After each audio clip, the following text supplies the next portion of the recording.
Y vamos a mantener ahora una comunicación telefónica con el economista Diego Penizzotto. Hola Diego, ¿cómo estás? Buenas tardes, gracias por atendernos. Hola, ¿cómo están? Todo bien por acá. Bueno Diego, en principio preguntarte cuál es el análisis que vos haces con respecto a la proyección para este 2023 de los salarios, ¿no? ¿Qué va a pasar con los salarios este año? Bueno, es muy interesante el acuerdo que acaba de firmar la provincia de Río Negro en cuanto a la nueva manera de concebir los aumentos para que la gente entienda por ahí. Históricamente lo que se hacía era firmar 2 o 3 actualizaciones paritarias al año con aumentos que, por ejemplo, podían ser del 20 o del 30%, pero tomando como base el salario del principio del año.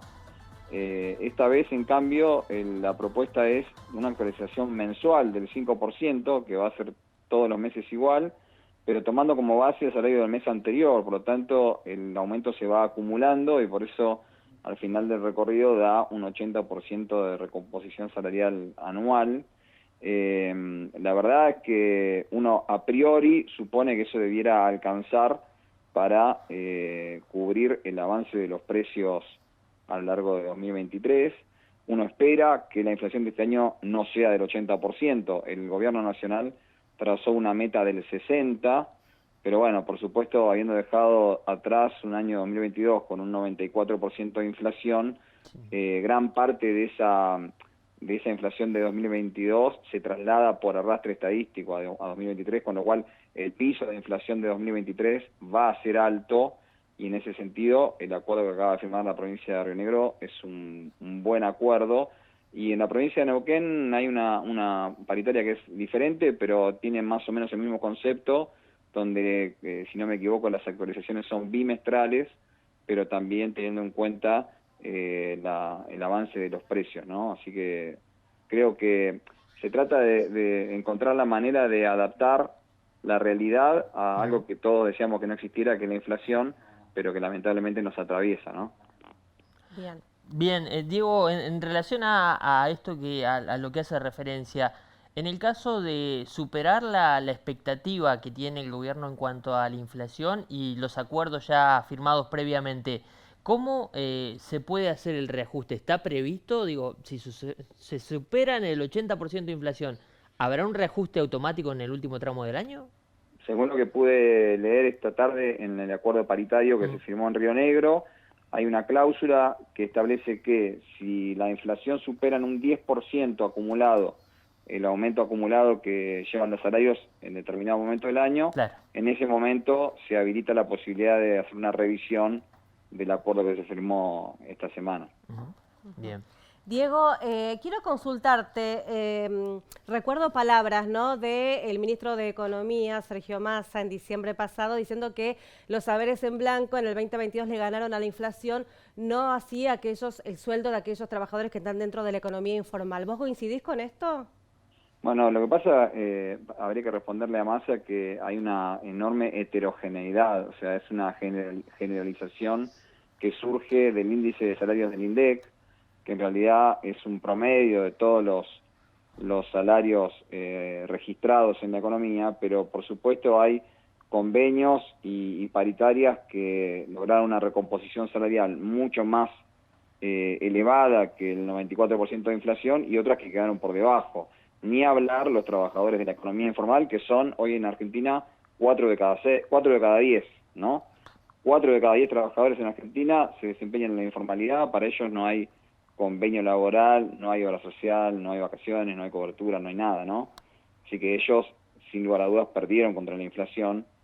Y después, por ejemplo, la paritaria de los trabajadores estatales en Neuquén el año pasado cerró en un 135% de aumento anual, pero eso no es lo que pasó con todos los convenios en la economía. Hay convenios que han cerrado una pauta por debajo Ujú. del 94% de inflación del año pasado, ¿no? Así que no se puede generalizar y en realidad es caso por caso. Tiene que ver y responde, por lo que uno entiende, Diego, a una situación también de tener y de saber concretamente, por ejemplo, los básicos y los pisos que tiene cada uno de los sueldos. Digo, no es lo mismo el sueldo de un metalúrgico que de un trabajador provincial, que de un trabajador de otro rubro, y ajustado a esto va también los porcentajes de aumento, ¿no? Sí, y esto que decía al principio, ¿no? Que creo que por eso este tipo de acuerdos que hacen hacen prever de antemano cuánto va a ser el aumento salarial y que sea acumulativo, permite un poco dejar atrás esta cosa de que el salario se va atrasando contra los precios y en algún momento del año se actualiza, pero todo ese periodo donde el salario fue perdiendo contra la inflación es algo que el trabajador no lo recupera nunca más, ¿no? Uno ve que recibe un aumento en febrero y los precios siguen subiendo y la próxima vez que el salario sube es en agosto, bueno, entre febrero y agosto el salario perdió contra la inflación y el trabajador eso no lo recupera nunca más. Entonces este mecanismo de actualización automática es mucho más saludable para que el salario, por lo menos, como decía ahí uno de los audios, le empate, ¿no?, a la inflación. Diego, la última consulta de mi parte. ¿Cuál es el consejo que le brindarías al ciudadano de pie o que nos brindarías a todos nosotros para, bueno, justamente tratar de contrarrestar los efectos de la inflación? ¿Qué podemos hacer? Bueno, el asalariado, el que recibe ingresos en pesos, tiene muy pocas herramientas para defenderse contra la inflación. Lo único que puede hacer es consumir o ahorrar, ¿no? El que tiene capacidad de ahorro lo que tiene que hacer es encontrar la manera de que esos ahorros no pierdan el valor a lo largo del tiempo y bueno, por supuesto la mayoría lo que hace es salir corriendo y comprar dólares. El año pasado no fue negocio comprar dólares. Cuando digo esto es una polémica, pero en realidad cuando uno mira los números del año pasado, el precio del dólar subió menos que la inflación, así que no fue negocio.